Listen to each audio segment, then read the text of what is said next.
Raila Odinga, one of the defining figures of modern Kenya, has died at the age of 80 while traveling in India. You've read the story.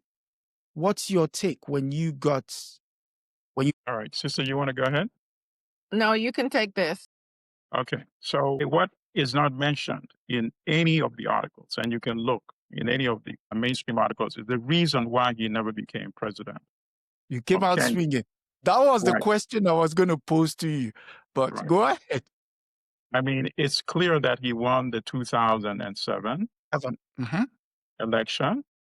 Instead, he had to go into a power sharing arrangement with Mwai Kibaki, and he became prime minister because of the bloodshed that was, had escalated all over Kenya. Was that with the son of the old man, Uhuru Kenyatta? He went into... Was he Kenyatta or Mbaki that he went into coalition with? Kibaki, right.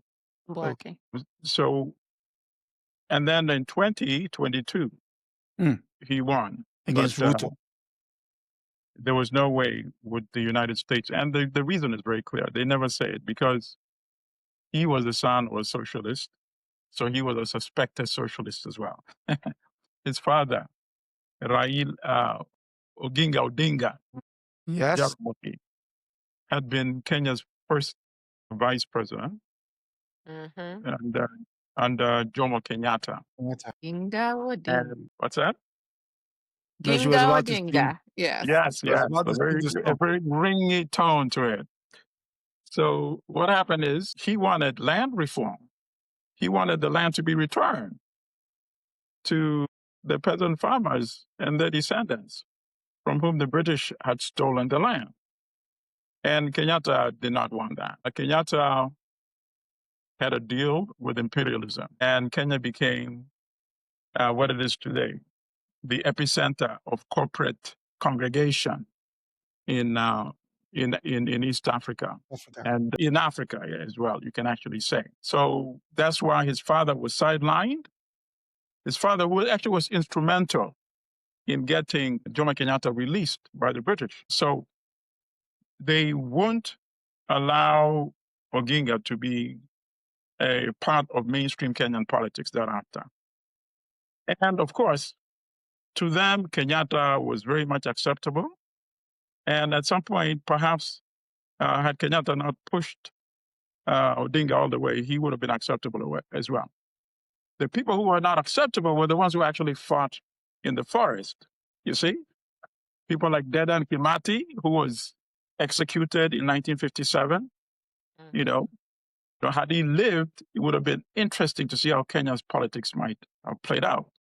Because people that led insurrections and who lived until the end, in most cases, were the ones who came into power in African countries post-colonialism.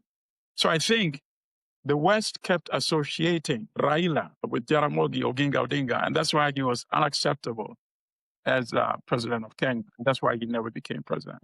So that's the element that I wanted to add. If you notice, in the last election, I think we discussed this before, the 2022 vote, about 4 weeks before the vote, every article dealing with Kenya's upcoming election kept referring, in the New York Times, kept referring to Raila as a socialist, as somebody who was trained in East Germany.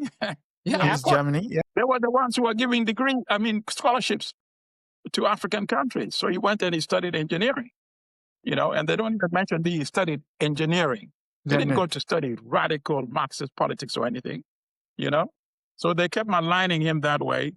And even though many people believe he won, they gave a clear signal that we would prefer that Ruto be sworn in as president. So the sins of the father follows the son. Yes, absolutely.